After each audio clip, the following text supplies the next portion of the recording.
Bom, Zé, voltamos para a segunda parte, que dessa vez a gente vai falar sobre ângulo. Como eu disse, a gente vai falar ângulo, só que do ponto de vista geométrico, e vai terminar falando sobre translação e rotação, tá? No plano. Então, será ângulos do ponto de vista geométrico.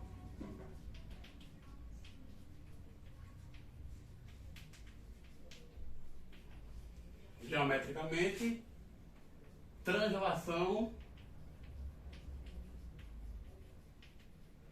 e rotação. Tá bom? Então, vamos começar lembrando o que a gente tinha, o que a gente falou sobre ângulos até as últimas videoaulas, tá? Na aula que a gente falou de produto interno e ângulo, tá bom? Em geral, o que é que eu tenho aqui? Suponha que eu tenha dois vetores não nulos, tá?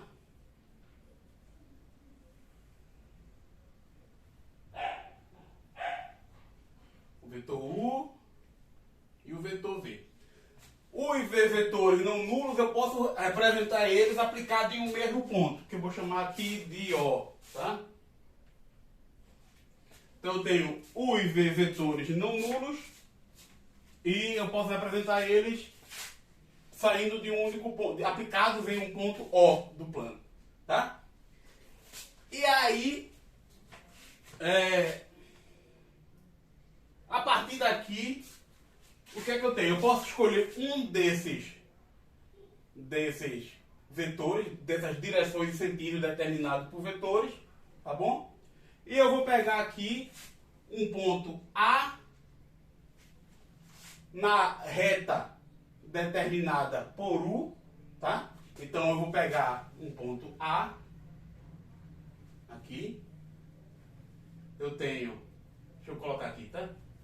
U e V vetores não nulos, tá bom? Posso apresentar eles aplicados no ponto O. E eu pego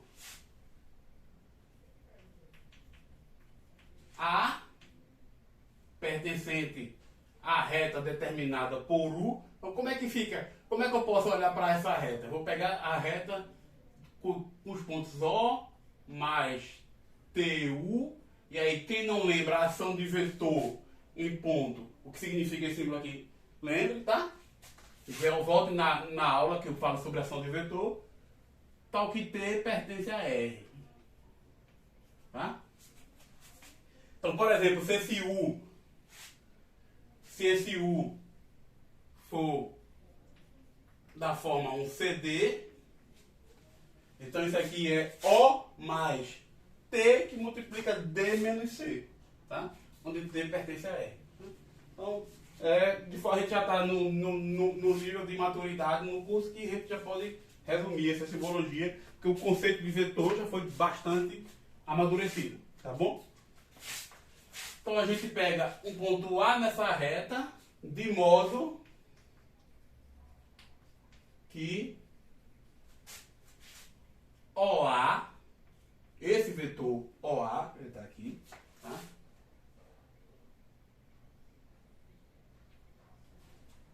Ele seja unitário e no sentido de U. Ele é dado por U dividido pela norma de U. Por que eu posso fazer isso? Porque esse U é um vetor não nulo. Então esse vetor aqui está sempre bem definido e eu considero o vetor dado por U dividido pela norma dele. Tá bom? Até aí, nada de novo no front. Tá?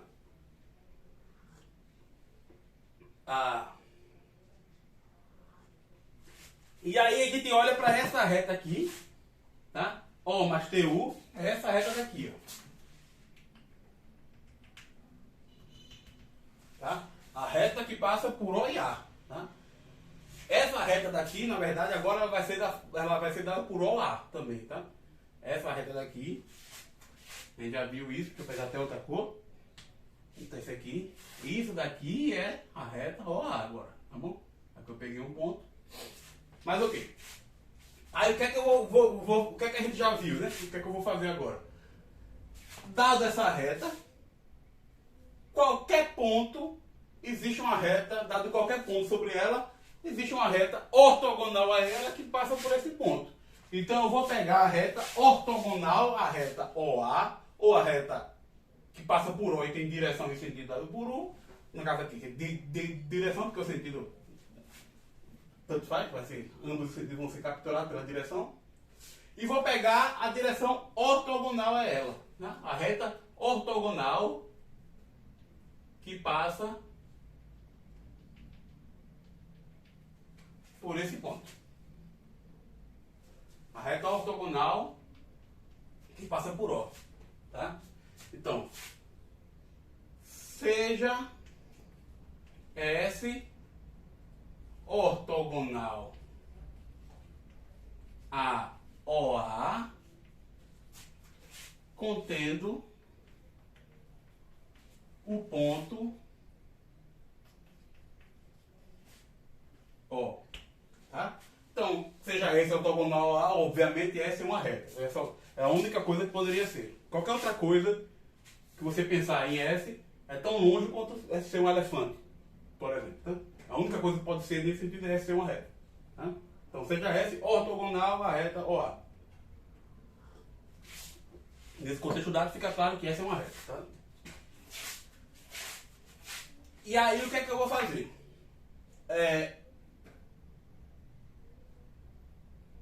Se eu pegar a linha nessa reta, vou pegar um ponto A' nessa reta ortogonal, seja, deixa eu colocar aqui assim, ou seja, a linha pertencente a S, de modo que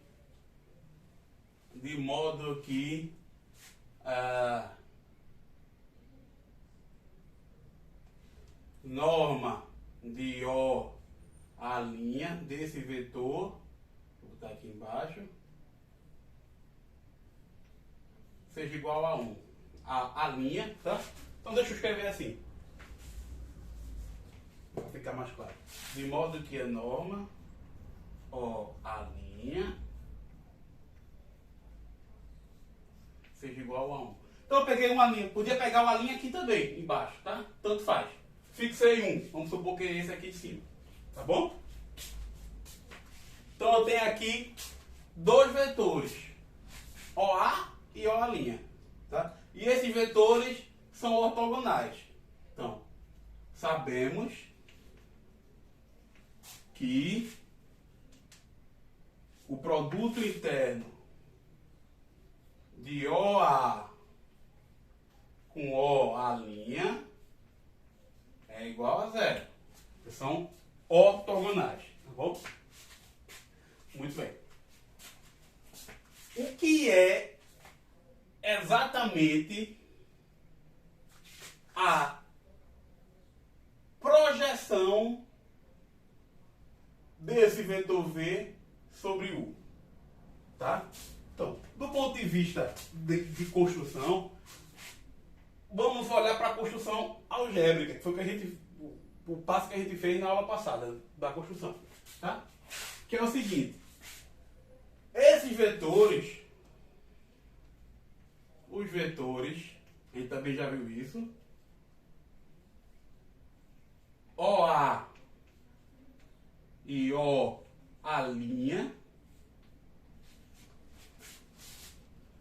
forma uma base ordenada. Uma base ordenada para o espaço tangente, que é nada mais nada menos do que o conjunto de vetores associado ao plano. Esse caso aqui é o plano cartesiano, o plano R2, tá? Então eu estou olhando para o conjunto de vetores associado ao R2. Tá bom? Então, a gente já viu essa parte de base nas últimas, acho que na última videoaula, ou na penúltima, nos vídeos publicados.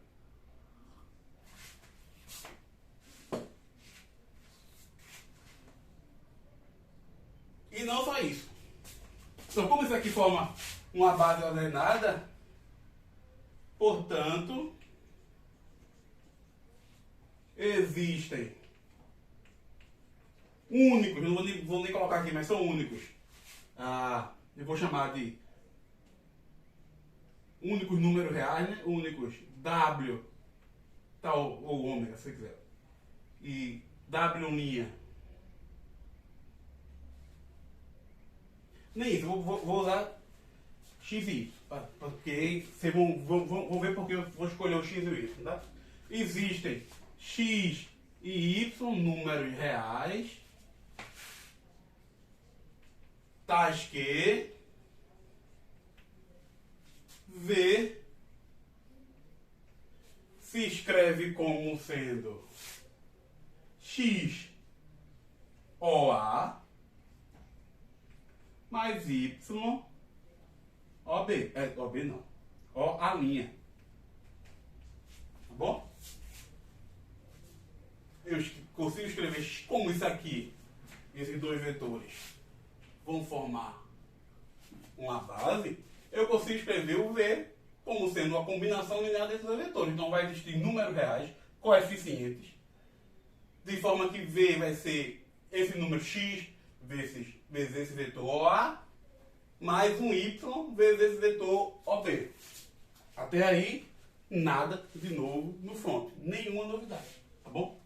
Então aqui a gente tem o V escrito como sendo essa combinação lineares aqui. Linear aqui. Tá? Primeira coisa que a gente percebe. Esse XA, esse XOA, nada mais é do que a projeção do vetor V sobre o vetor U, tá? Então, temos que projeção do vetor V sobre o vetor U nada mais é do que esse X OA, tá?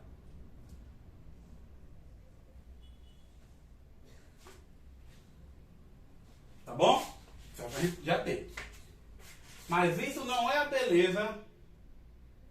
Isso não é a beleza dessa escrita. Até aí, tá? O que é que a gente também percebe? Quem é. Deixa eu apagar aqui. Quem é a. Como é que a gente determina exatamente quem é esse X?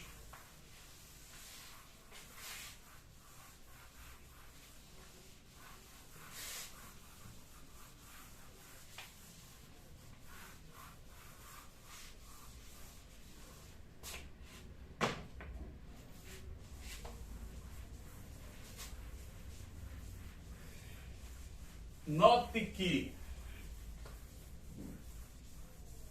eu vou tentar aproveitar esse espaço aqui.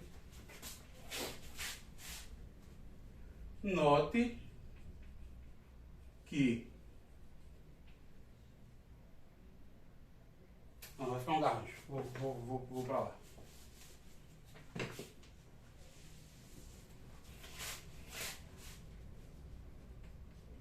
Note que produto interno de V com U ou com OA, se quiser, tá? Eu vou fazer logo com U.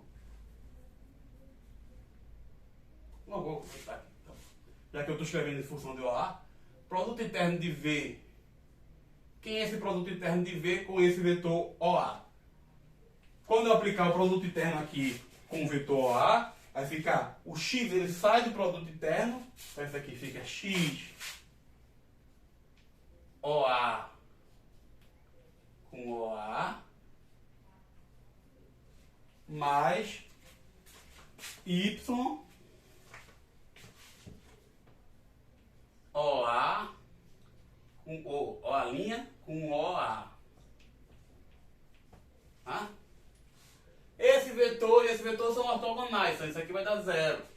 Esse vetor e esse vetor vai dar norma de OA ao quadrado. Mas esse vetor é unitário, norma de OA é 1. Tá? Então a norma desse vetor ao quadrado dá 1. Então isso aqui vai dar o x. Tá claro? Então simplesmente esse número aqui, o coeficiente no coeficiente de OA na escrita de V na base OA' é exatamente o produto interno de V com OA. Tá? Isso ocorreu porque esse vetor OA que eu peguei, ele tem norma 1. Se eu não quisesse, se eu deixasse aqui o vetor U em vez de OA, né? E eu pegasse um ponto A também na reta ortogonal, mas em vez eu podia considerar o próprio vetor U, o que apareceria aqui continuaria dando 0, porque o outro vetor seria ortogonal, e aqui apareceria a norma do vetor U, que aí não precisaria ser 1, tá? E aí o que a gente teria que esse coeficiente seria produto interno de V com U dividido pela norma de U, tá bom? Tá? E aqui o que é que aconteceria? Se eu pegar, ou seja, só para deixar mais claro, se eu olhasse para V e U, e em vez de considerar o A, considerar o A' pode até continuar, tá? Qualquer vetor ortogonal. O que aconteceria aqui é que quando eu fizesse o produto interno de V com U, ia ficar o x, esse x agora aqui, da componente aqui no caso seria o x que acompanha o U, né? E não o A, né? Não seria mais esse mesmo x em princípio, tá? Não seria um x, seria na verdade um múltiplo desse x. Então, o que eu tenho aqui é, eu vou apagar, mas eu escrever. Eu escrevendo V como sendo um XU mais um Y, e aí eu posso até pegar o mesmo OA', tá? Qualquer vetor que seja ortogonal, tá bom? Quando eu fizer o produto interno de V com U, isso aqui ia ser ortogonal, só ia sobrar essa parte, ia ficar igual a x vezes a norma de U ao quadrado, tá? Porque ia ficar produto interno de U com ele mesmo.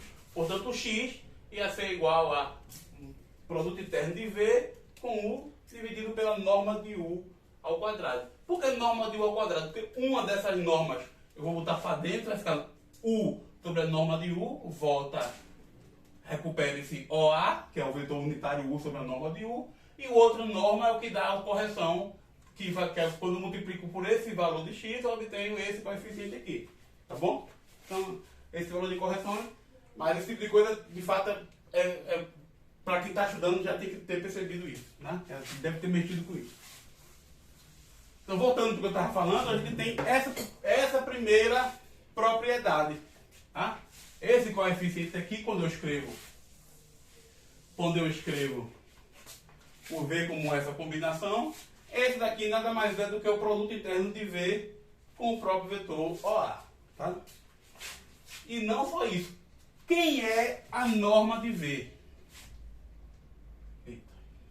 Note que então, a primeira coisa é essa, e a norma de V é o produto raiz quadrada do produto interno de V com ele mesmo, tá?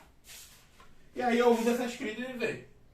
produto interno de x OA mais y OA' com ele mesmo. Vai dar o quê?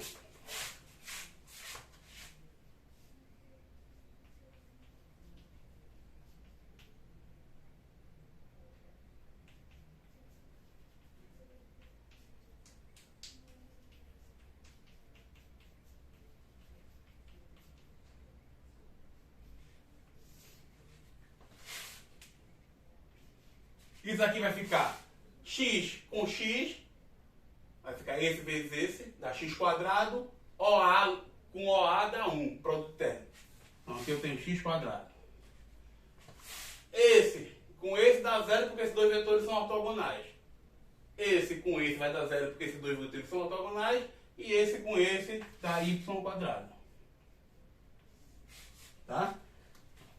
E isso não é coincidência. Perceba que isso lembra muito a questão do produto escalar. Tá? Então, a norma, quando eu escrevo o V como numa base onde os vetores são ortogonais e possuem norma 1, então a norma de V nada mais é do que raiz quadrada dos seus coeficientes. Esse OA e esse aqui não precisa ser a base canônica do R2 não, tá? Não precisa ser a base formada pela origem e o ponto 1, 0 e a origem e o ponto 0, 1 não. Qualquer base onde os vetores tenham norma 1 e sejam ortogonais entre si vai carregar essa propriedade. Mas não só essa. A questão da distância entre os pontos também é dada pelos seus coeficientes também. Tá? No seguinte sentido. Esse é um outro ponto. Tá? Deixa eu inserir esse I aqui. Vou colocar um ponto aqui. E um outro ponto é o seguinte.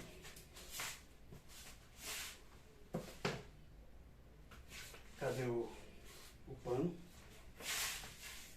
O outro ponto é o seguinte.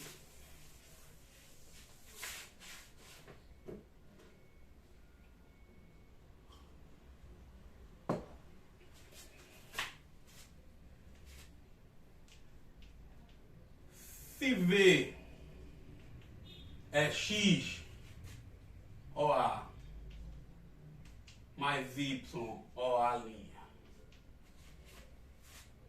e W é A OA mais B OA', então a distância de V a W é quem? Isso é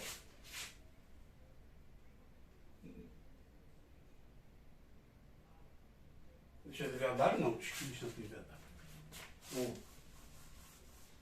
Aqui não é distância, tá? Estou falando de vetores. Então, o produto de interno, se eu quero falar de distância, tem que passar para pontos.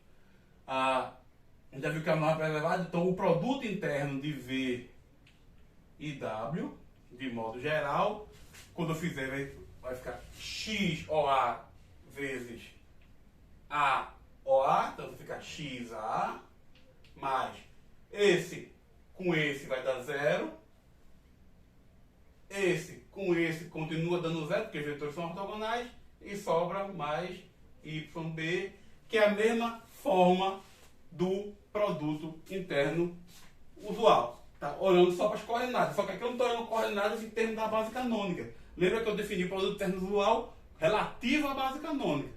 Se eu pegar qualquer base, a gente viu que a gente pode definir o produto interno usando essa base, usando a escrita nessa base. A questão é, para ela ficar simples assim, usando coordenadas da base, essa base ela tem que ter a seguinte propriedade. Eu tenho que escrever ela em termos de uma base com vetores de norma 1 e que sejam ortogonais. Tá? Esse tipo de base recebe o nome especial de base ortonormal. Tá bom? E a partir de agora vai desempenhar um papel central na nossa teoria. Tá? A gente sempre vai dar preferência a escolher uma base ortonormal por causa dessas características, tá bom? Então, isso aqui a gente tem uma base ortonormal.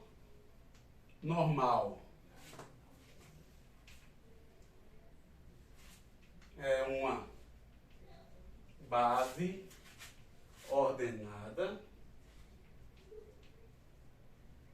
U e V, onde norma de U é igual a norma de V, que é igual a 1, e o produto interno de U com V dá 0. Tá bom?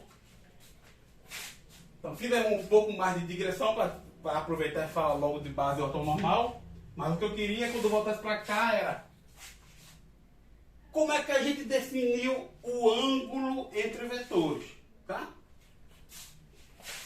A gente define, quando a gente olha para essa característica daqui, dos vetores U e V, então deixa eu subir esse aqui, tá?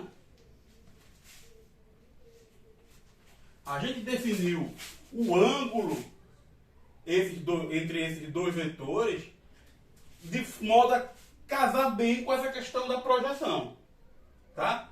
Então a gente quer que essa projeção, isso é feito, então deixa eu colocar logo aqui, tá?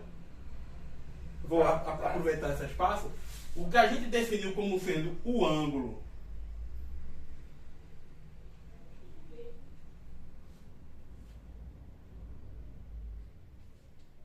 entre U e V é tal. Deixa eu escrever logo. O cosseno do ângulo.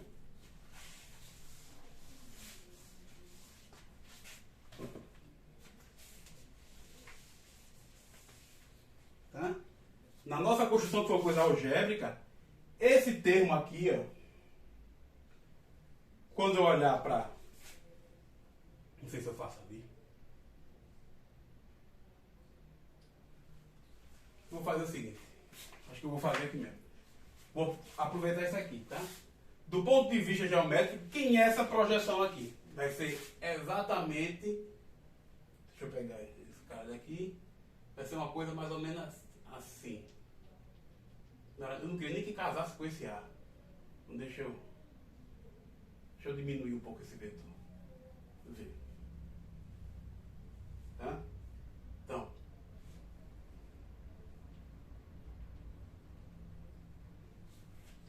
esse vetor projeção aqui, ele vai ser obtido esse ponto aqui, esse vetor projeção, ele é da forma O, botar um B aqui, tá? Que é esse ponto aqui, OB.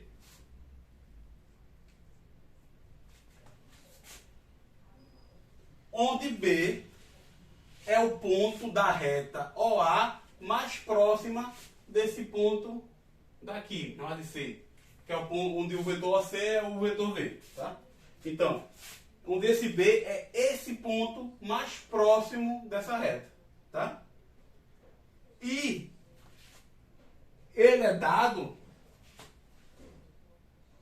pensado para ser da seguinte, eu vou falar da seguinte forma, tá?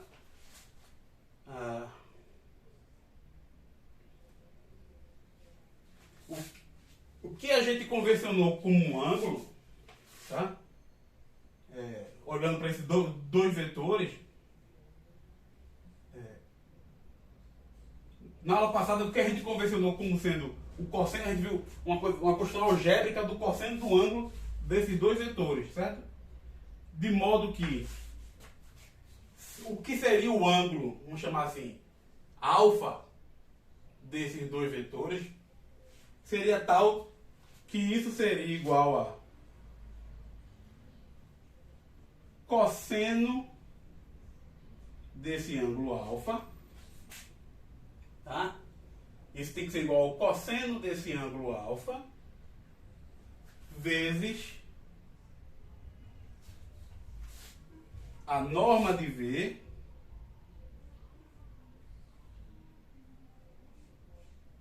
tá? Então, norma de V, o cosseno desse ângulo alfa vezes esse vetor unitário aqui, que é U sobre a norma de U. Tá bom? Que é o OA, tá? Esse U sobre a norma de U nada mais é do que esse OA aqui. Tá? Então, esse X aqui, ele nada mais é, quando a gente olha para essa expressão, esse valor de X aqui, ele nada mais é do que esse cosseno de alfa, a norma de V, tá? E como é que a gente viu que ele é dado? Como é que é esse cosseno alfa, tá? Dessa expressão. Aqui, tá? A gente viu, a gente usou o resultado de Cauchy-Schwarz, tá? A desigualdade de Cauchy-Schwarz, e usou o fato de que essa expressão produto interno de V com U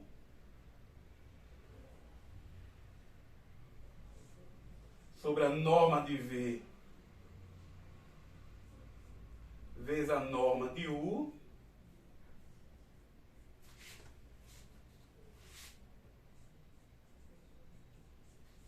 a gente usou a expressão de que cosseno que o produto interno de V com U dividido pela norma de V e norma de U, isso é maior ou igual que menos 1 e menor ou igual que 1. E o fato de que a função cosseno tem essa característica, por exemplo, quando o argumento, o x, no caso aqui o alfa, ele varia de 0 a π, a gente pode associar isso a esse número, a esse cosseno desse ângulo, tá? E esse ângulo é que vai ser o ângulo entre os vetores. Mas veja como essa construção não é natural a partir do contexto, ela fica artificial. Porque o que a gente fez foi, a gente sabe que isso daqui, uma construção algébrica, tá? Vai ter um valor entre menos 1 e 1. A partir daí a gente associa isso a um ângulo, dizendo que, ó, como isso vai ser o cosseno de alguma coisa, quando essa coisa está entre 0 e π. Então essa coisa vai ser o ângulo entre os dois vetores, tá?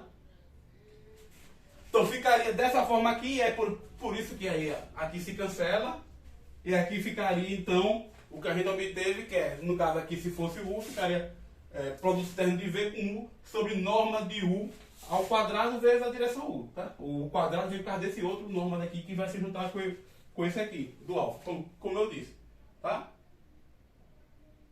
Então esse cosseno de alfa, ele está aqui. Tá? Mas ele foi relacionado a um ângulo de uma maneira totalmente artificial.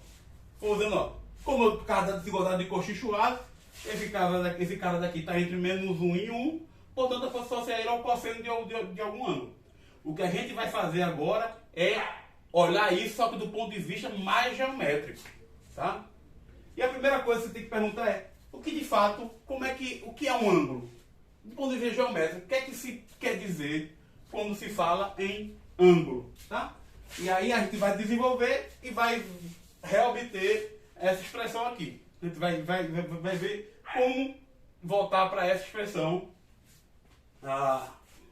vamos chamar assim, algébrica, tá? De ângulo, essa construção. Então esse coeficiente, então, quem é o vetor projeção? É o produto interno, projeção de V sobre U, nada mais é do que produto interno de V com U, dividido por norma de U ao quadrado, vezes o próprio vetor U, na direção U. Tá? Como a gente já sabia. Tá bom? Essa regressão aqui serve como revisão e fortalecimento do conteúdo, a partir do que a gente já teve, mas é para voltar e dizer que quanto fica artificial ou pelo menos não natural, fazendo dessa forma.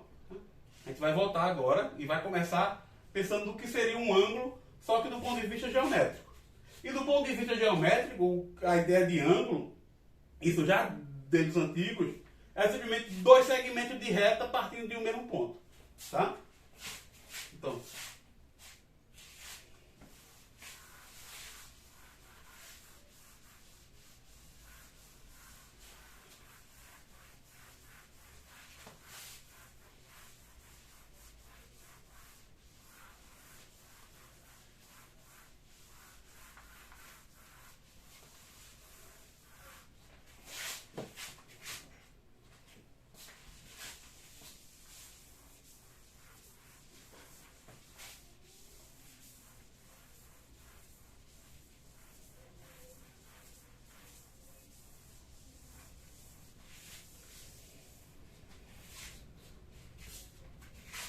Então a gente tem dois segmentos, a ideia inicial de ângulo, a ideia antiga de ângulo, quando digo antiga não quer dizer que não seja mais, mas quer dizer que é essa ideia há muito tempo, tá?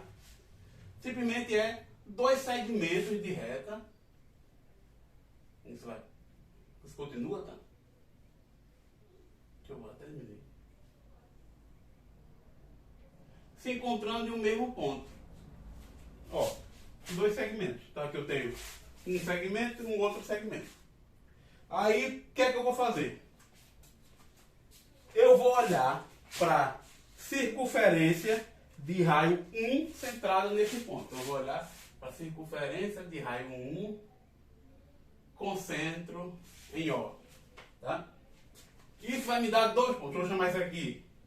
Isso vai me dar um ponto A sobre essa semirreta e um ponto B sobre esta outra semirreta.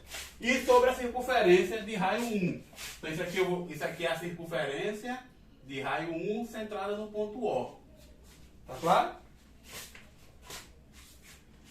E a partir de agora eu já tenho inclusive vetores associados. Tenho o vetor OA e o vetor OB. Tá? Perceba que esse segmento daqui, ó, esse conjunto de pontos, segmento começando de O e partindo, nada mais é do que os pontos da forma, o conjunto da forma O mais T, OA, tal que T é maior ou igual que zero. O número real é maior ou igual que zero. Não estou considerando os outros, né? Só a partir daqui. Então, nessa direção. Do mesmo modo, essa daqui é O mais T, OB, onde T é maior ou igual que zero, vai dar esse segmento de reta. Tá? Tudo isso, quem ainda não viu, está devendo em pensar sobre o conteúdo. Isso não é nem exercício, seria nota para quem já estudou. Tá? Nota assim, de uma anotação. Primeira coisa para estudar matemática é pensar, refletir.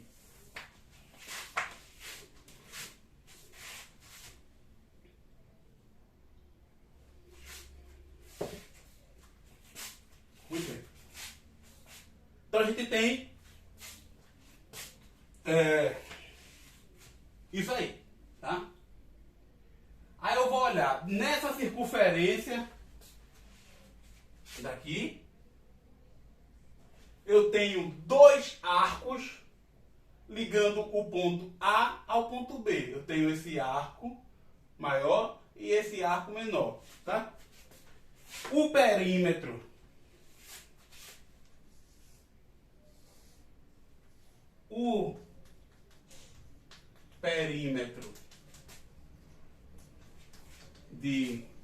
da circunferência de raio 1 centrado no ponto O é 2π. Em geral, o perímetro da circunferência de raio R, centrado em qualquer ponto, é 2πr. Tá? Portanto, esse comprimento de arco mais esse outro comprimento de arco tem que dar 2π. Em particular, para quaisquer que sejam esses pontos A e B sobre a circunferência, vai ter um comprimento de arco de tamanho menor ou igual do que π.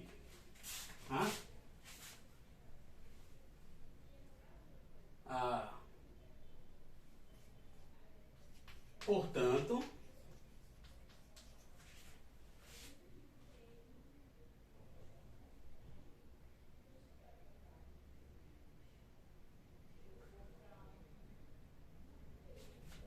outra vez começar falando da circunferência trigonométrica. Né?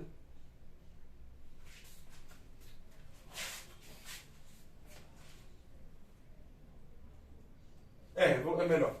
Eu vou começar falando da circunferência trigonométrica, tá?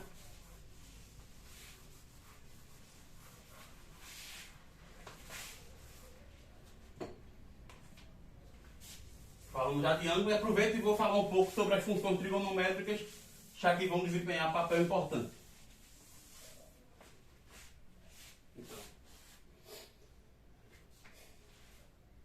circunferência trigonométrica. Deixa eu pegar de outra cor aqui.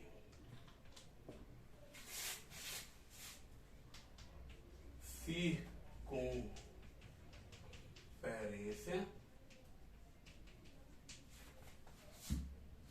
trigonométrica.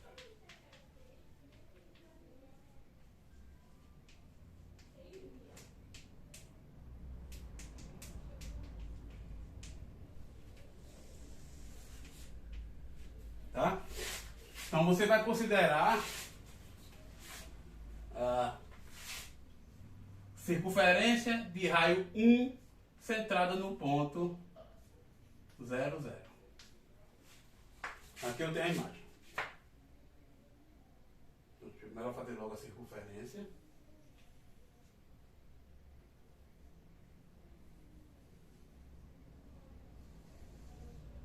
A gente aqui tem a circunferência de raio 1, que é 1,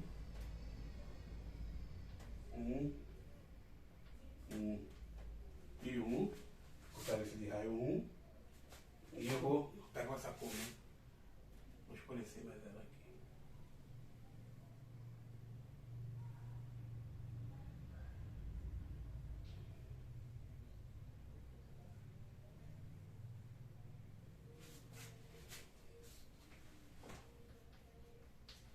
Circunferência de raio 1 e centro na origem, tá?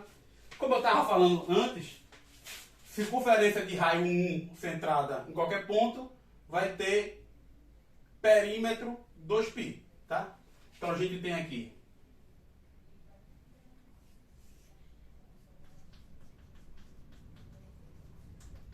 perímetro, ou o comprimento de uma volta inteira na circunferência. De eu pegar como fosse um cordão, alguma medida, e fazer isso aqui, essa medida aqui em unidades, comparado com essa unidade aqui de 1. Então, se isso aqui for 1 centímetro, 1 metro, ou qualquer unidade, esse tamanho aqui vai ter 2π unidades, tá? Perímetro 2π. Então, se essa unidade aqui for 1 metro, essa circunferência ela vai ter 2π metros. Se essa unidade for em centímetro, ela vai ter 2π centímetros, tá? De tamanho, de circunferência, tá bom?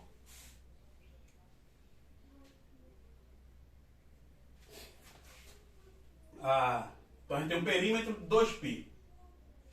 Isso quer dizer que se eu pegar o intervalo real, uma corda de tamanho 2π, nessa mesma unidade de medida, ela vai enrolar direitinho nessa circunferência. Agora imagine que eu tenho todos os números reais. Então eu posso sair enrolando aqui. Eu pego o intervalo 0 a 2π, enrolo, vem para cá. Depois enrolo o intervalo 2π até 4π, vem para cá. 4π até 6π, vem para cá. Então, a cada 2π eu estou dando uma volta na circunferência. E para fazer sentido do ponto de vista lógico e operacional, no sentido de percorrer a circunferência, eu vou olhar para o intervalo de número negativo como sendo enrolado no sentido contrário. Então, o intervalo de menos 2π até 0, eu vou pensar como sendo enrolado nesse outro sentido. Então, aqui não está 0, vem para cá, enrolando nesse sentido, dá menos 2π. Ando de novo, quando eu volto para cá, eu vou ter andado menos 4π. E assim por diante, tá? Então, quando a gente faz isso, a gente conseguiu enrolar toda a reta várias vezes na circunferência. Pega a reta inteira, boto a origem aqui, a parte de cima, a parte positiva, sai enrolando nesse sentido, e a parte de baixo, a parte negativa, eu saio enrolando nesse outro sentido aqui, tá? Então, com isso, a cada número real, eu tenho um único ponto aqui, tá? O que é que acontece em geral, tá? Quando eu olho para o intervalo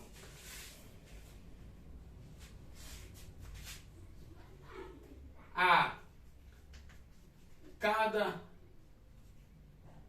número real maior ou igual que zero,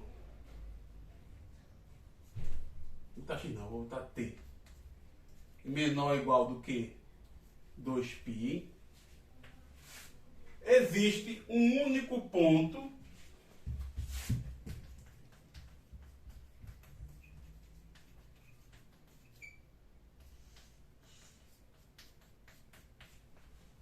nessa circunferência, de modo que o caminho que sai da origem e chega nele tem exatamente o tamanho t, de modo que o arco de circunferência partindo do ponto 1, 0, tá? Esse ponto aqui. E terminando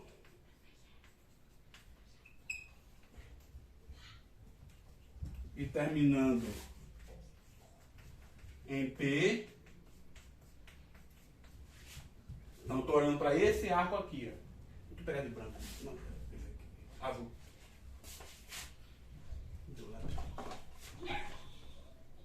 Esse aqui. De modo que esse arco aqui tem tamanho T, tá? E terminando em P tem tamanho T.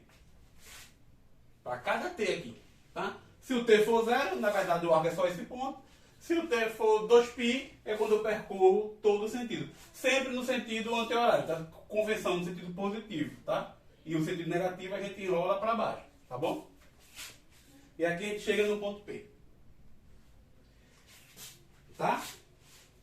Então, o ângulo em radiano nada mais é do que você associar um número real a uma posição na circunferência de raio 1 centrada na origem. Tá claro?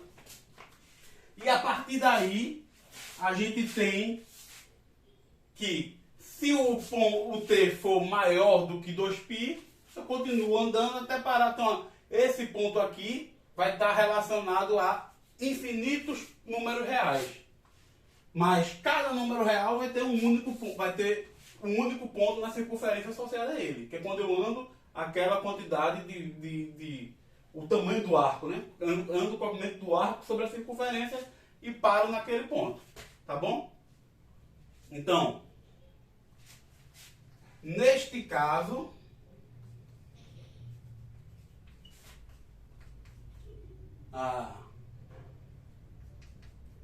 definimos o cosseno de t como sendo a primeira coordenada. Deixa eu botar assim. Nesse caso, definimos cosseno de t igual a x e o seno de t igual a y. O cosseno de t vai ser a primeira coordenada desse ponto e o seno a segunda coordenada desse ponto, tá? Primeira coordenada de P.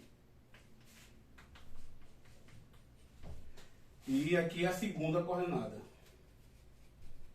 Segunda coordenada de P. Tá? Por que isso está bem definido? Porque, como eu disse, a cada número real, e não apenas entre 0 e 2π, tá? Entre 0 e 2π o que eu tenho é uma bijeção. Na verdade, se eu abrir aqui, né? Porque o 0 já vai ser aberto. Então, se eu tirar isso aqui e pegar t maior ou igual que 0 menor que 2π, eu tenho uma bijeção, uma correspondência bionívoca entre o intervalo e a circunferência. Mas,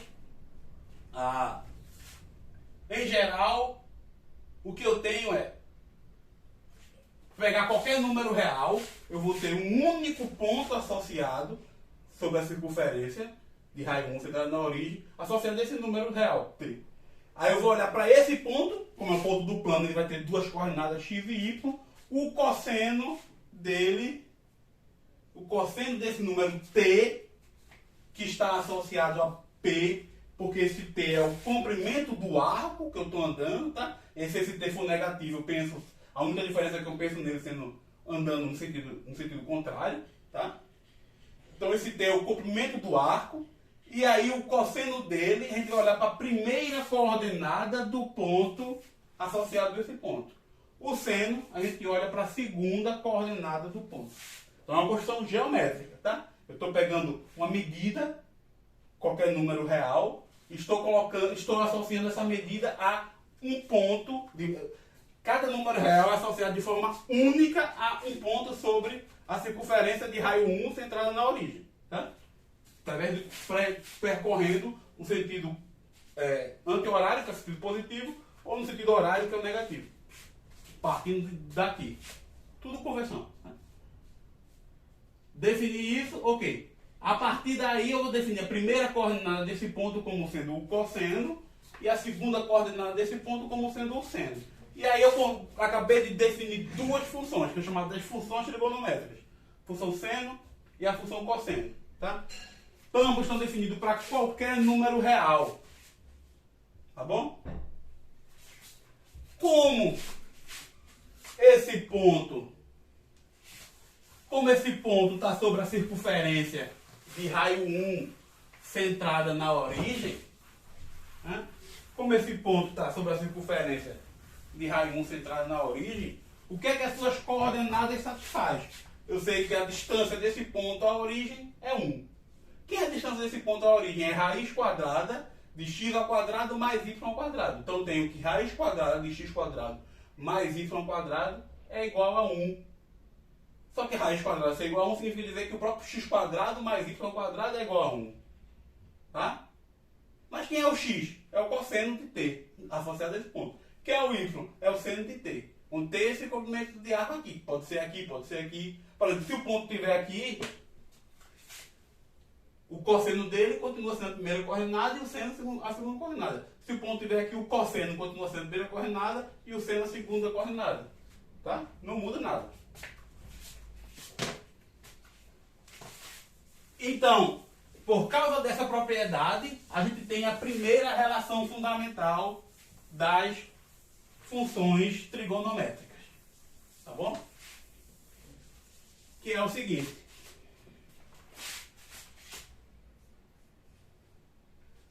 Cosseno ao quadrado de t mais seno ao quadrado de t é igual a 1. Isso para todo t real. Para todo t pertencente aos números reais. Primeira propriedade óbvia da definição, tá? Porque eu estou pegando ela como sendo as coordenadas de um ponto sobre a circunferência de raio 1 centrada na origem. Então, suas coordenadas, por definição, satisfazem a equação de que a primeira coordenada ao quadrado mais a segunda coordenada ao quadrado é igual a 1. A primeira coordenada desse ponto é o cosseno de t, onde t é simplesmente o arco. Tá?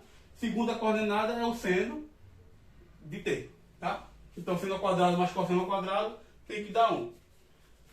Segunda propriedade.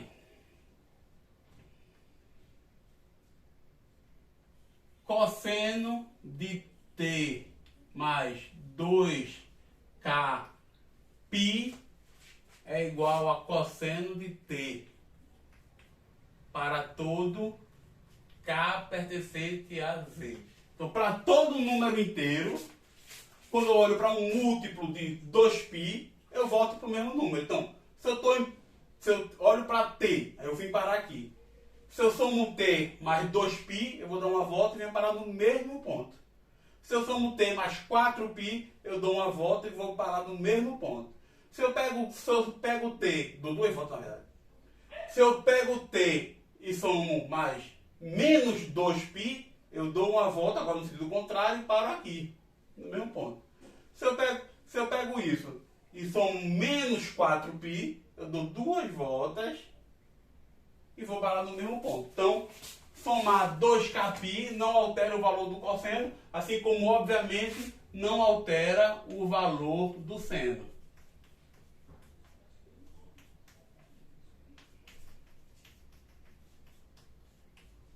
Também para todo K inteiro, tá? Para todo número inteiro, tá bom? Propriedades também que a gente já sabe.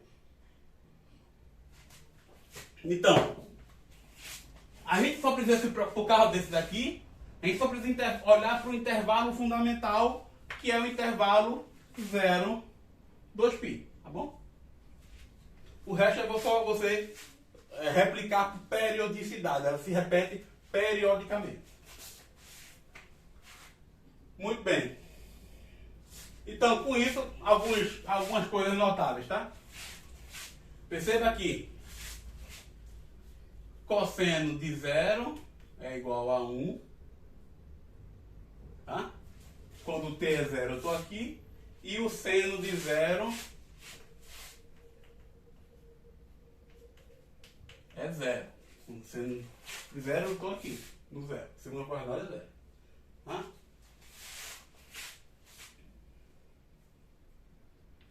Cosseno de π sobre 4.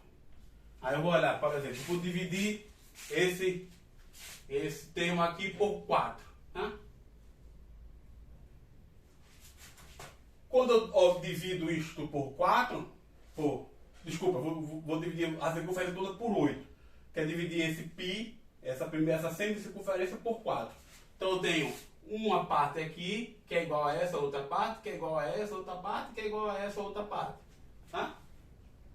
Mas o que eu tenho, mas não só isso. Essa medida é essa medida por questão de geometria. Esse ponto aqui vai estar no meio, portanto essa medida é igual a essa outra medida. Então, cosseno de π sobre 4 é igual a, por exemplo, seno de π sobre 4. Tá? Se esses dois valores são iguais, como eu sei por causa dessa relação, isso implica que aqui eu vou ter cosseno ao quadrado de π sobre 4 mais seno ao quadrado de π sobre 4 mais seno de π sobre 4 é igual a cosseno de π sobre 4. Então isso aqui vai dar 2 cosseno ao quadrado de π sobre 4 tem que ser igual a 1. Isso implica que cosseno de π sobre 4, como é positivo, tá? Como eu sei que ele é positivo, isso vai ser igual a raiz de 1 meio, que é raiz de 2 sobre 2. Tá? E assim você pode desenvolver os outros ângulos. Tá? Eu vou tentar me lembrar de deixar um link na descrição do vídeo sobre uma aula que eu falei na playlist de cálculo 1, onde eu falo das funções trigonométricas e eu exploro mais essas relações. Tá? Falo um pouco mais da função trigonométrica. Não é o foco aqui, não vou me prolongar nisso. Apenas a ideia geral de funções trigonométricas. Mas tem um vídeo que fala um pouquinho mais, também não é muita coisa não. Sobre funções trigonométricas tá na playlist de cálculo 1. Tá bom? Esse pode continuar desenvolvendo, por exemplo, π sobre 6 também é fácil de encontrar, tá bom? Então tem vários ângulos notáveis, como sendo, por exemplo, o 0, π sobre 4, π sobre 2, 3π sobre 4, π sobre π, 3π sobre 2, entendeu? Então tem vários ângulos notáveis que você encontra o seno e o cosseno de maneira mais simples, tá bom? Em geral, você sabe, por exemplo, seno de 1, não faço a menor ideia, eu sei que é um número. O 1, ele é maior do que π sobre 4, cadê? Ele é maior do que π sobre 4 e menor do que π sobre 2. Então, se eu pegar 1, ele vai estar mais ou menos por aqui. Então, eu não faço a menor ideia quem é o seno de 1 ou o cosseno de 1. Eu sei que o cosseno de 1 é menor do que raiz de 2 sobre 2. Tá? Enquanto o seno de 1 vai ser um pouco maior do que raiz de 2 sobre 2. Apenas por visão geométrica. Tá bom? Muito bem. Então, agora que eu já falei um pouco, então, de fato que desse ponto de vista, ângulo e número real se confundem, como nesse caso de radiano. Tá? Então, ângulo e radiano se confundem com o número real, porque você está pensando em enrolar nessa parte. Tá? A gente vai usar isso para voltar, porque eu tinha começado a falar e parei, na questão de ângulo, só que da interpretação geométrica. Tá bom? Então, do ponto de vista geométrico, quando se pensa em ângulo, você está pensando em abertura. Então, é dois segmentos de reta que se encontram em um ponto. Tá bom? Então, do ponto de vista geométrico, um ângulo é representado, ou é por si, é dado, é definido por dois segmentos de reta. Não é segmento não, duas semi-retas, tá? Nem segmento, segmentos são a parte. Por duas semi-retas, falei segmento, está falando errado. Duas semi-retas, é definido por duas semi-retas que se intersectam em um ponto. Não que se intersectem em um ponto, mas que partem de um mesmo ponto. Tá? É definido por duas semi-retas partindo. Aqui partindo é totalmente não formal, mas altamente intuitivo, então vou manter, tá? Partindo de um mesmo ponto em comum.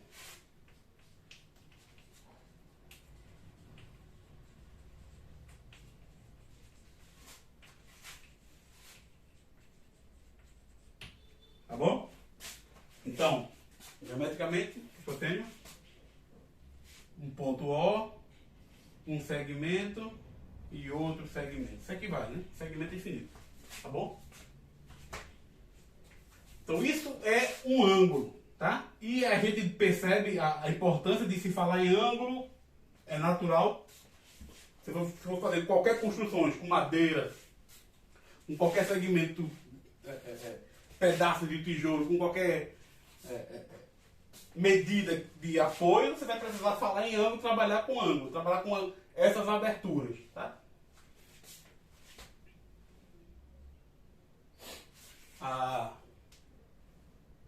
Deixa eu parar aqui, desculpem.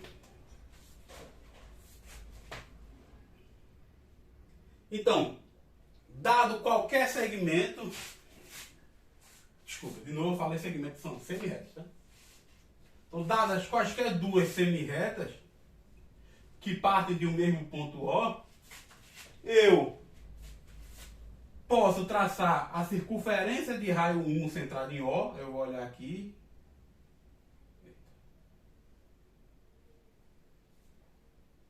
Tá? Isso aqui vai ser a circunferência de raio 1 centrada nesse ponto O. Qualquer ponto. Tá? Basta que eu tenha duas semi-retas aqui. Tá? E a partir daí, eu pego um ponto A, que está na circunferência, está na semi-reta 1. Então, eu percebo que obrigatoriamente esse ponto A é diferente do O, porque o O é o centro da circunferência. Tá? E esse ponto A está sobre a circunferência. E eu vou pegar um ponto B que está na outra semi-reta e também está sobre a circunferência.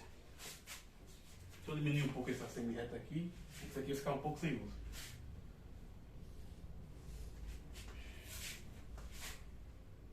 A partir daí,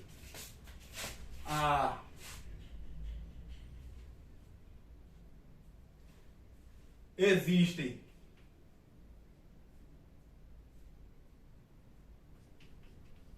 existe um único alfa, um único número real alfa maior ou igual que zero e menor ou igual que π,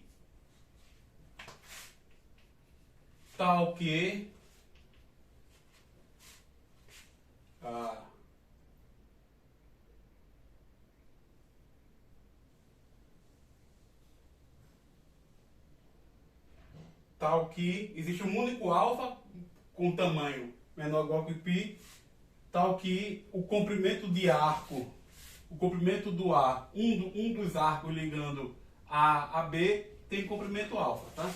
Tal que um dos comprimentos de A,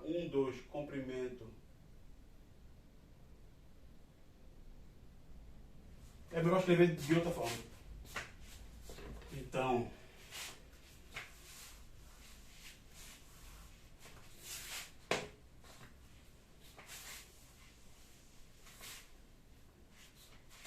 existe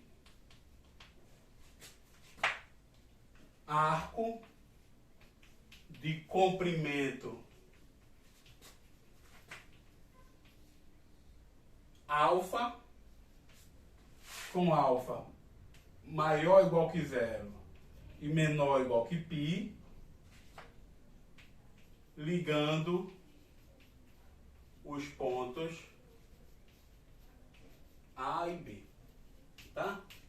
Então peguei duas semi-retas partindo de um mesmo ponto. Elas podem estar, inclusive, essas duas semi-retas podem formar uma mesma reta. Não tem nada que peça isso, tá? Quaisquer duas semi-retas partindo de um mesmo ponto. Peguei duas semi-retas, pego a circunferência centrada em O de raio 1 e pego marco dois pontos nessa circunferência centrada em O de raio 1. Isso já de graça implica que esse vetor é unitário e esse vetor é unitário. O vetor OA e o vetor OB. Tá bom? Beleza? E aqui eu tenho que esse comprimento aqui é alfa, tá? Por quê? Eu tenho dois comprimentos, eu tenho dois arcos ligando os pontos A e B. Como a forma dos dois tem que dar 2π, cadê? Tem que dar 2π, que é o perímetro da circunferência de raio 1. Então, se um deles for menor do que π, o outro obrigatoriamente tem que ser maior do que π. Em particular, só vai ter quando os dois são iguais é porque ambos medem π, tá? Mas se um deles for diferente de π, então um obrigatoriamente é menor do que o outro e esse que é menor do que π, tá bom? Então, essencialmente existe um único ângulo menor do que π, que é de fato que a gente pode associar ao comprimento arco, ao comprimento de arco ligando A ao ponto B, ao menor desses comprimentos, tá bom? E aí o que é que a gente faz?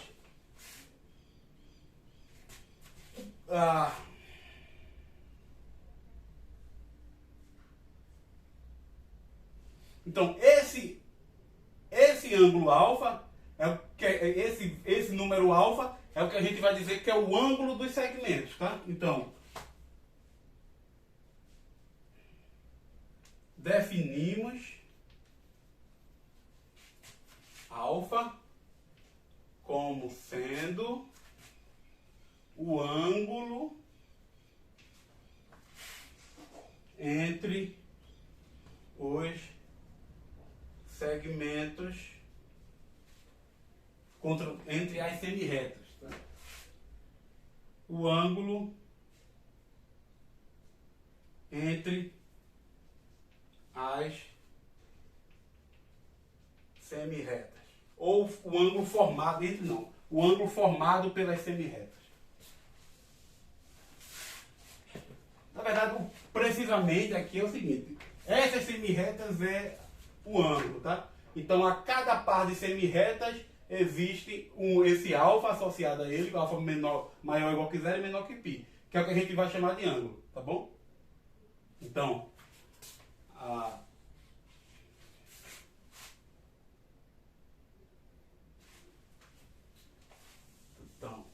Este alfa está unicamente relacionado a esse ângulo, tá?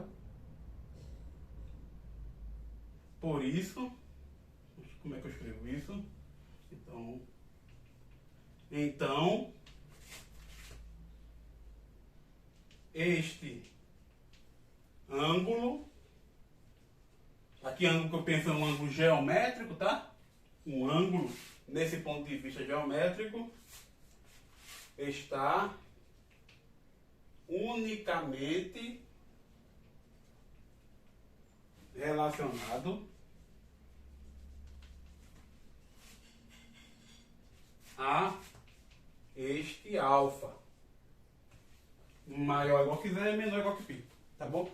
Então aqui a gente já não sai de todos os números reais, nem no intervalo 0 a 2π. A gente está olhando apenas para 0π. Quando a gente vai para a questão geométrica, só olhando para a abertura, a gente já restringe essa ideia de ângulo a uma abertura que vai ter no máximo essa outra abertura aqui, que é quando eu tenho uma abertura maior, que seria π, tá? Então, a gente já restringiu agora, do ponto de vista geométrico, ao intervalo 0π, tá bom? Muito bem. Então, o que a gente vai fazer agora é o seguinte. Deixa eu beber logo um pouco d'água.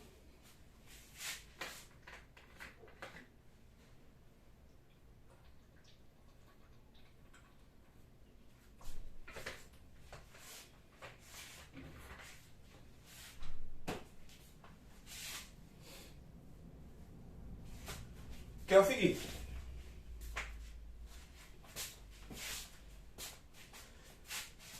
Como falei, aqui a gente já vai ter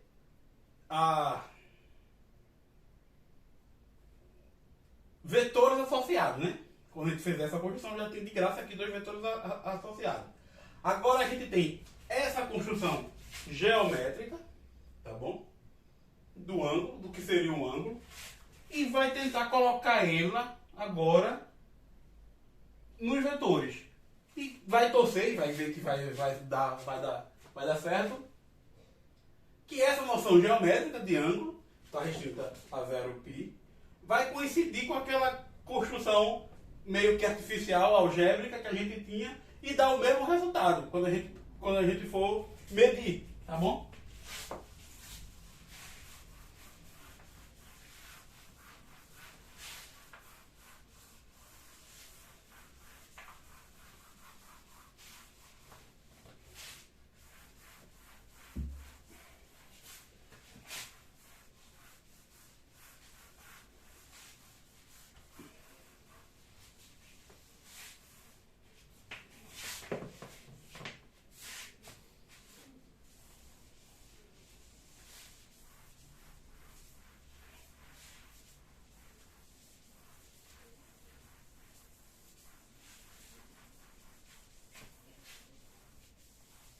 Deixa eu ver quanto tempo já tem.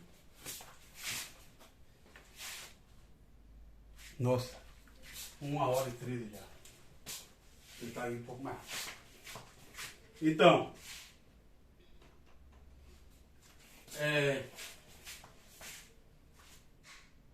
suponha que eu tenha agora 2 vetores.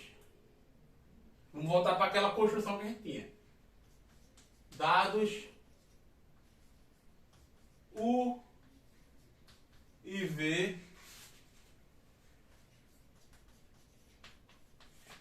vetores, tá? Não nulos, e aí, se você quiser, de preferência, já pode considerar eles unitários, tá? Vetores não, unitários. Tá bom? Então eu tenho 2 vetores unitários quaisquer. U e V. Quando eu olhar para a circunferência, e eu posso, como eu já falei antes, pensar neles aplicado a um dado ponto O. Tá? Como eles são unitários, quando eu olhar para a circunferência centrada em O de raio 1, ele vai passar pelos pontos extremos desses dois vetores. Aqui, que está chamado de A, exemplo, e B. Tá bom? E aí, novamente, eu vou associar isso a um comprimento alfa maior ou igual que zero e menor ou igual que π. Tá bom? Dois vetores. Qualquer. Tá bom? Então, vamos voltar para cá. A gente tinha, do ponto de vista, vamos chamar assim, artificial, dito que o cosseno do ângulo entre esses dois vetores seria... Bom, eu vou só falar, não vou escrever não. O cosseno do ângulo entre esses dois vetores seria dado por produto interno de U e V, dividido pela norma de U e a norma de V. Tá? Como esses dois vetores não são unitários, fica só a norma, fica só o produto interno de U com V. Não é isso? Quando a gente olha para cá, a gente vai fazer a seguinte mudança. A gente vai olhar para a circunferência, o círculo trigonométrico, tá? Em 0, 0. Um círculo trigonométrico de raio 1, tá? E vai andar alfa para cá. Mesma leitura, não tem um alfa. Esse mesmo alfa, que é esse tamanho daqui, aqui está fora da parte que eu estou olhando para essa parte aqui, tá? Eu vou colocar aqui. Esse mesmo alfa. Isso aqui vai me dar um ponto B', vamos chamar assim. Tá? Não precisa ser no B. Tá bom? E aí o que é que eu tenho? Aqui eu tenho esse segmento ligando a origem ao B', vai ter o mesmo tamanho desse segmento ligando o O a B, que é 1. Tá? Quando eu fizer a projeção aqui, ó, do V sobre o U, tá? Isso daqui vai me dar um outro vetor aqui da seguinte forma. Vou pegar de outra cor.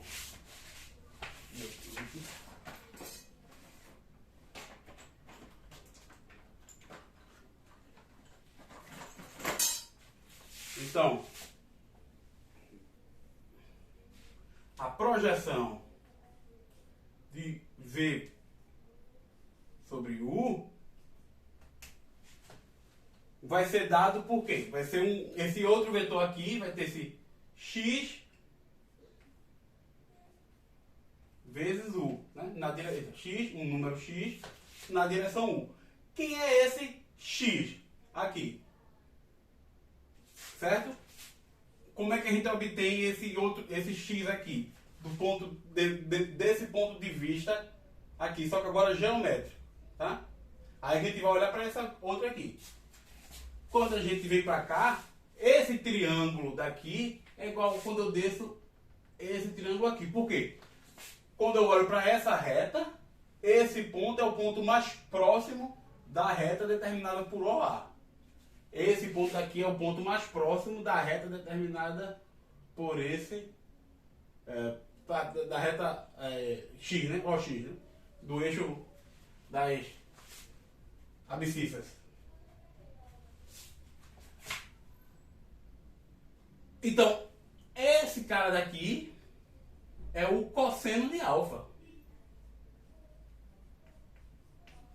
Essa medida aqui é o cosseno de alfa. Tá? Então, esse xzinho daqui é exatamente o cosseno de alfa. Tá? Que também é, quando eu escrevo o V como na base U e um vetor normal, um vetor de norma 1 ortogonal a U, tá? Vai ser também a sua coordenada. Tá? E aí onde a gente obtém aquela expressão. isso vai ser o cosseno desse ângulo alfa. Aqui. Tá? Que por outro lado a gente sabe que é dado pela questão do produto interno, que é que a gente já viu anteriormente. Tá? E é daí onde a gente vem com aquela interpretação do cosseno de um certo ângulo. Tá? Então, por que aquela expressão do cosseno do alfa ser o produto interno de U com V sobre norma do IV? Por causa dessa explicação aqui.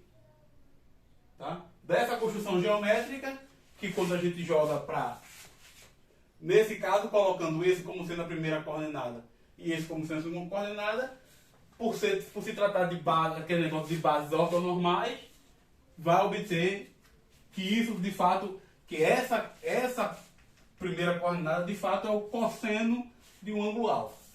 Se os vetores não forem unitários, não muda quase nada. Você vai ter vetores maiores, assim vamos chamar assim, podendo ser maior ou menor, e você vai pegar sempre pontos numa circunferência de raio 1 e fazer a mesma situação. Só que agora aqui, como você vai descer aqui, esse cara pode passar, pode ser menor ou ser maior, não vai ser só o cosseno de alfa, vai ser a norma desse cara, vezes o cosseno do alfa, mas a norma dele é a norma de V, por construção. Tá? E aí tudo se repete. Então, fazendo para vetor unitário fica mais simples de se enxergar, porque você elimina coisas. Tá? Então é isso que acontece. Se esse outro vetor tivesse para cá, a projeção ia vir para esse lado, que é a mesma coisa desse cara tá para cá. E é o cosseno ser negativo também. Tá bom? E aí onde se reflete a questão também do sinal e sentido. Essas coisas. Tá bom? Então vou falar de forma rápida, não vou entrar muito em detalhe, mas é exatamente isso, é a questão de onde vem aquele cosseno do ângulo alfa ser dado pelaquela expressão produto interno de U e V, dividido pela norma de U e norma de V.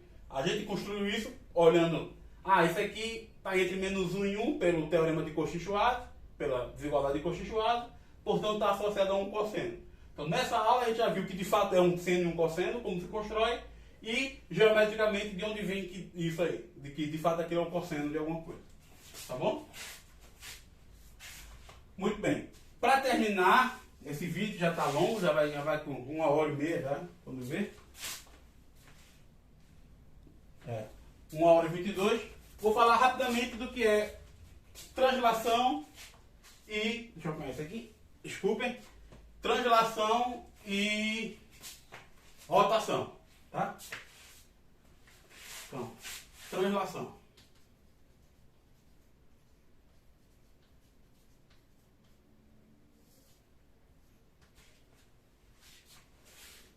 Seja U um vetor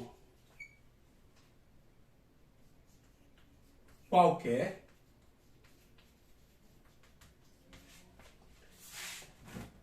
então definimos a translação através de U, a translação por U ou através de U, através de U, é uma função que eu vou denotar por simplicidade da seguinte forma. T, eu vou botar o subíndice vetor U aqui, que sai do R2 e volta para o R2. Ele vai pegar um ponto P do R2, X e Y, né? E vai mandar em P mais U. O que é esse P mais U? Tá? Se esse U ele se representa como sendo um CD qualquer, um vetor começando em C e terminando em qualquer dois pontos, isso aqui nada mais é do que P mais D menos C.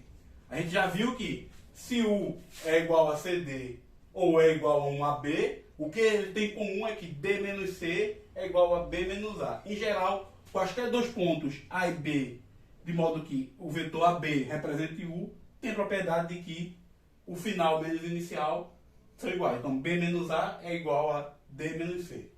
Tá? Então, essa é a função. Eu estou pegando o ponto P, estou fazendo a ação de U. Do ponto de vista geométrico, o que está acontecendo é o seguinte.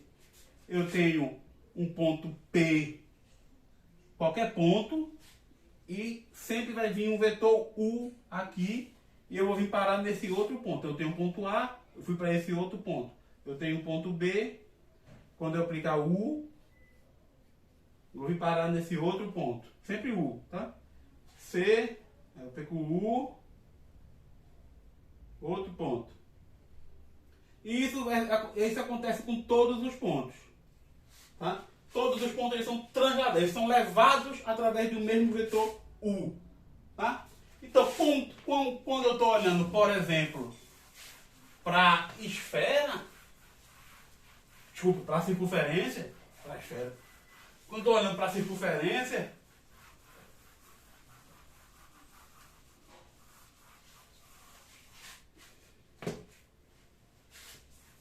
o que é que ocorre?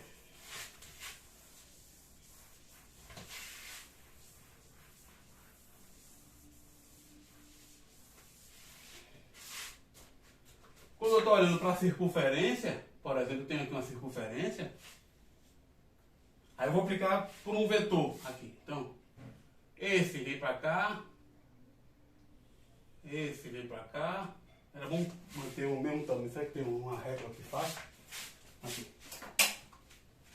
Vou pegar aqui. Eu pego o vetor, pego a régua toda. Então, esse vem para cá.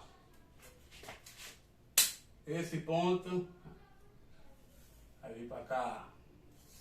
Esse, era bom tentar até manter o. Aí vem para cá.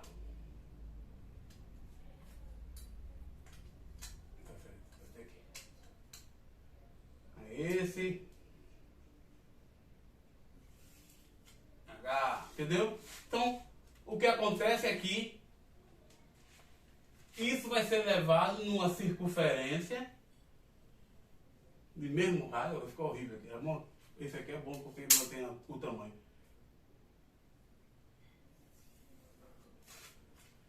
Isso vai ser levado à circunferência de mesmo raio,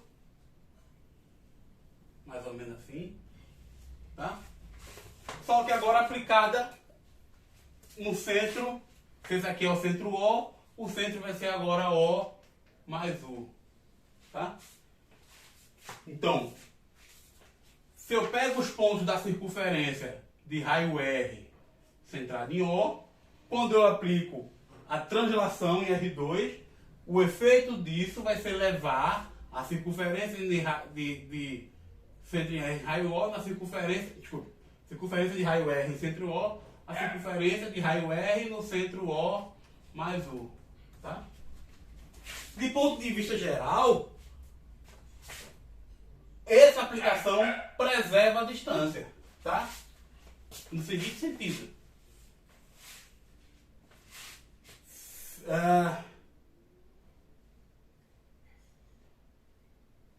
Se A é igual a A1 e A2 e B1, B2, então distância. Perceba que esse U pode ser qualquer vetor. Se for vetor nulo, a translação é identidade, não faz nada, tá? Leva todo ponto nele mesmo. Tá? Distância de A a B é igual a distância de A mais U, B mais U. Tá? Isso por quê? Porque a distância, pois, distância de A mais U, B mais U, é igual a... Isso aqui é a norma da diferença dos dois pontos, tá? A norma da diferença de A mais U,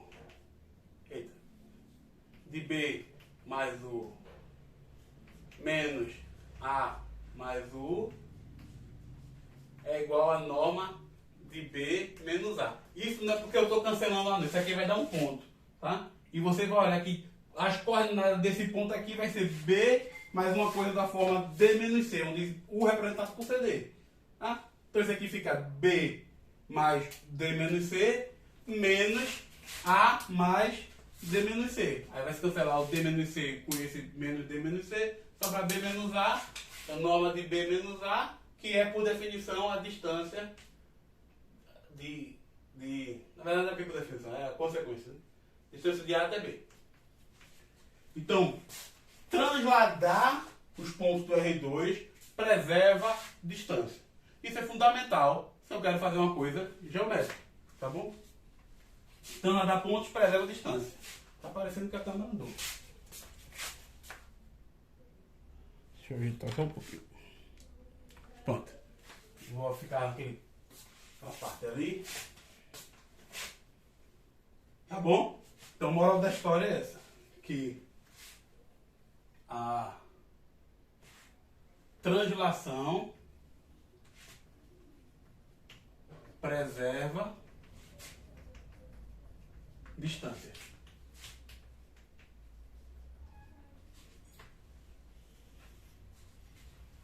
Tá?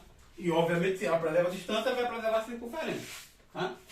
A circunferência de raio R vai ser elevada a circunferência de raio R, que vai mudar o centro. Só estou transladando a circunferência. Tá?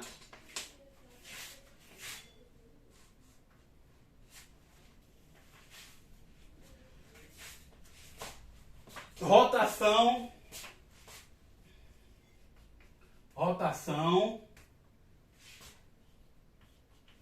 em torno da origem por um ângulo alfa com alfa maior ou igual que 0 e menor ou igual que 2π. Então, o que a gente vai definir agora é rotação em torno da origem. Tá? Fixado um ângulo alfa, um número alfa, maior ou igual que 0 e menor ou igual que 2π, a gente vai ter de novo, vou usar R alfa, ele vai pegar pontos do R2, vai mandar em pontos do R2, e como é que ele vai trabalhar? R alfa de um ponto x e y vai ser, deixa eu ver se eu me lembro. Tá bom, o que vai mudar aqui é a ordem, depois a gente corrige, que seria x cosseno alfa mais y seno alfa menos x seno alfa mais y cosseno alfa. Tá? E aí, só para confirmar, só para a gente ver o que é que está acontecendo aqui.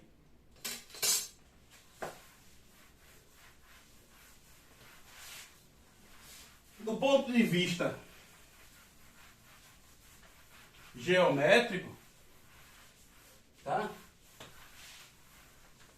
Se eu tenho aqui, então, da origem, a origem aqui é o ponto 00, tá? No R2, tá? A origem canônica. Rotação pode ser definida em torno de qualquer ponto, tá? Inclusive, você pode definir rotação em torno de um ponto usando a rotação em torno da origem e a translação, compondo as funções. Tá? Pense sobre isso aí.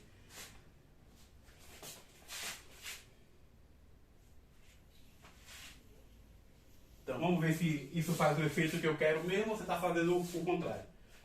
Que é o seguinte. Suponha que eu tenho aqui o plano cartesiano, né? Então, eu tenho aqui eu vou ter o ponto 1, 0. Aqui eu vou ter o ponto 0, 1. Tá? Eixo X, eixo Y. Se eu rotacionar por π sobre 2, ou seja, eu vou rotacionar por um ângulo reto, um ângulo de π sobre 2, o que é que eu quero que aconteça com o ponto 1, 0? Eu quero que quando eu rodo π sobre 2, ele vai parar no ponto 0, 1, né? Ele vai parar aqui. Então, esse ponto 1, 0 eu quero que pare aqui no ponto 0, 1. O ponto 0, 1 eu quero que vai parar no ponto menos 1, 0. E assim vai, tá? Então, esse ponto aqui, que é o ponto 1, 0, ele tem que rotacionar e vir parar nesse ponto aqui, que é o ponto 0, 1. Esse tem que rotacionar e tem que vir parar nesse ponto menos 1, 0.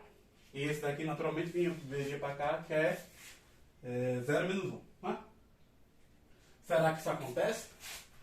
Quando eu colocar π sobre 2, isso aqui vai ficar 1, que é o x, cosseno de π sobre 2, dá 0, mais 0, então esse aqui fica 0, menos x, dá menos 1 vezes o seno de π sobre 2, dá menos 1.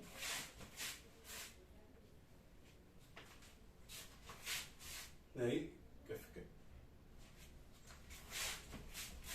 então é 1, 0.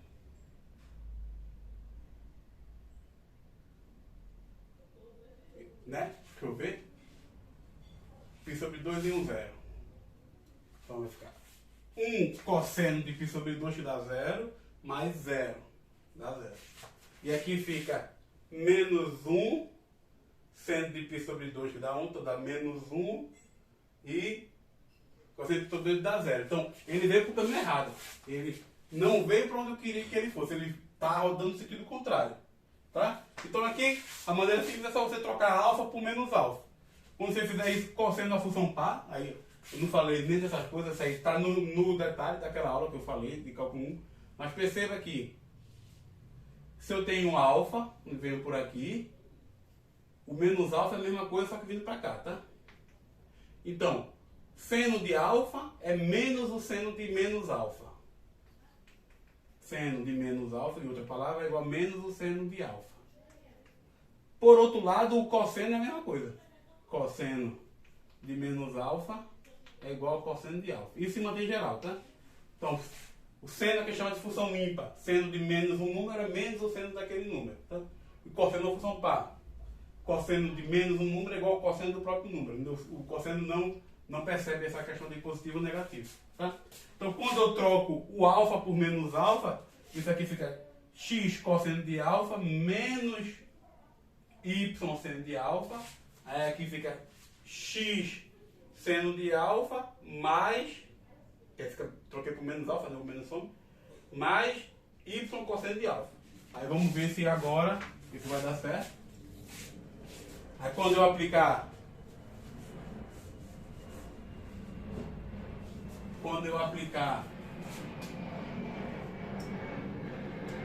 R de π sobre 2 no ponto 1, 0. Então vai ficar 1 cosseno de π sobre 2 que dá 0, menos 0 seno de π sobre 2 que dá 0. Então isso aqui vai dar 0. Tá? 0 daqui. 1 seno de π sobre 2 mais 0 cosseno de π sobre 2. Vai dar 0. Então, 1, 0, ele foi parar no 0, 1. O que é que acontece, por exemplo, com R de π sobre 2 de 0, 1? Né? Ou vamos pegar um outro aqui. Vamos pegar 1, 2. Se eu estou com ponto 1 e 2, ele tem que parar onde? O 2 ele vai vir para cá, vai ficar menos 2, 1. Tá? É isso que a gente espera que seja. Quando eu aplico por isso, aqui vai ficar x, que é 1 cosseno de π sobre 2, que dá 0, menos 2 seno de π sobre 2, que dá 1. Então isso aqui vai dar menos 2, entendeu? Então esse que estava no 2 veio parar para cá. E aqui fica 1 seno de π sobre 2, que dá 1, mais 2 cosseno de π sobre 2, que dá 0. Menos 2, 1. Tá? Então, agora, a gente sabe que está rotacionando no sentido certo. Isso é por qualquer ângulo. Alfa vai estar rotacionando todos os números no mesmo sentido. O que é que isso está fazendo no plano, de forma geral? Eu estou pegando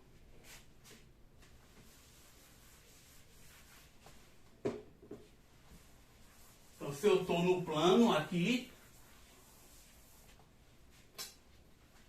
um plano cartesiano, aqui é o ponto origem,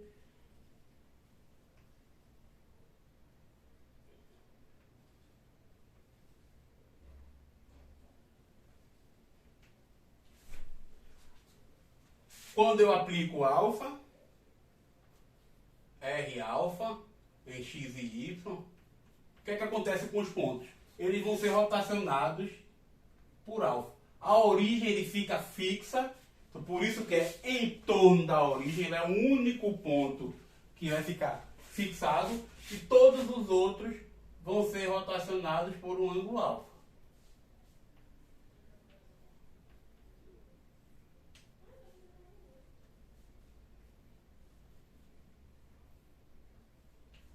Tá?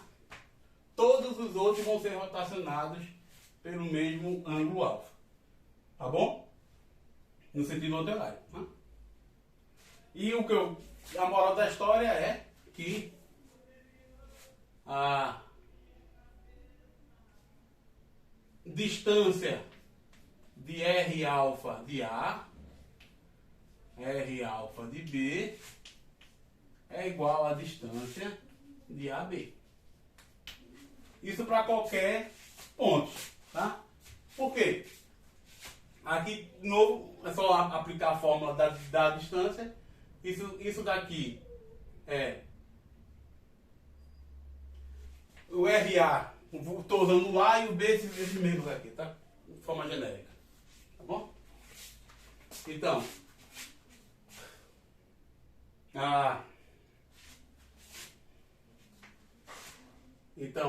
quem é distância de RA a RB, tá? O RA vai ser A1 cosseno alfa. Então isso aqui vai ser... Isso é raiz quadrada das primeiras coordenadas. Então raiz quadrada da primeira coordenada desse menos a primeira coordenada desse. Aí vai ficar A1 menos B1 ao quadrado. Melhor escrever. A1 menos B1. Aí vai ficar cosseno de alfa. Menos. Aí, como aqui eu tenho o Y, aí é A2 menos B2 seno de alfa. Aí tudo isso ao quadrado. Essa é a primeira coordenada desse menos a primeira coordenada desse. Aí agora vai segunda coordenada desse menos a segunda coordenada desse. Tudo ao quadrado também. Aí mais aí segunda coordenada. Segunda coordenada de R de alfa é isso aqui. Vai ficar A1 seno alfa menos B1 seno alfa. Vai ficar A1 menos B1 seno de alfa mais A2 menos B2 cosseno alfa ao quadrado, tá? Tudo isso dentro da raiz.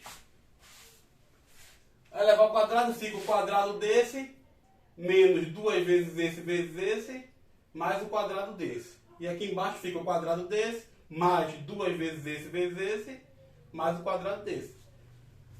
2 vezes esse é igual a 2 vezes esse. Portanto, esse aqui com menos e esse com mais vão se cancelar. Só vai sobrar o quadrado desse, mais o quadrado desse, mais o quadrado desse, mais o quadrado desse. Então, isso é raiz de... Esse ao quadrado é A1 quadrado menos A1 quadrado mais cosseno de alfa ao quadrado. Quando eu somar com um quadrado desse, só vai sobrar A1 quadrado, A1 menos B1 ao quadrado.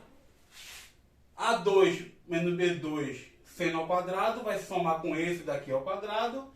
Vai ficar seno ao quadrado mais cosseno ao quadrado também dá 1. Vai ficar isolado A2 menos B2 ao quadrado. Isso daqui, por definição, é a distância de A a B. Então, rotação em torno da origem. Isso em torno de qualquer ponto, até mesmo propriedade, tá? Em geral, não vou nem botar em torno da origem, mas rotação em geral preserva distâncias.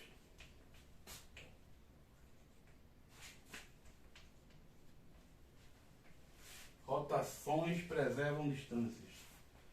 Tá bom? E isso vai ser o que a gente vai usar de plano de fundo para tratar das cônicas, porque a gente vai decidir aqui, eu acho que talvez tenha ficado cortando, não poderia para cá, não ficou? Ficou um pouquinho. Quando a gente for tratar das cônicas, isso vai ser fundamental, porque a gente vai, em vez de tratar das cônicas em um lugar geométrico qualquer, para simplificar as contas, a gente vai transladar e rotacionar de modo as contas ficar mais simples. Tá? Porque do ponto de vista geométrico, a distância vão ser preservadas, e aí, conhecendo elas na forma mais simples, a gente vai conhecer ela em outras expressões, nas expressões mais complicadas. Tá bom? Então, os próximos vídeos vão tratar já da elipse, hipérbole e parábola. Tá bom? Das chamadas cônicas. A gente não vai ter a primeira abordagem de seção cônica. A gente vai definir usando distância. Usando a função de distância. Tá bom? Então a gente se vê. Até mais.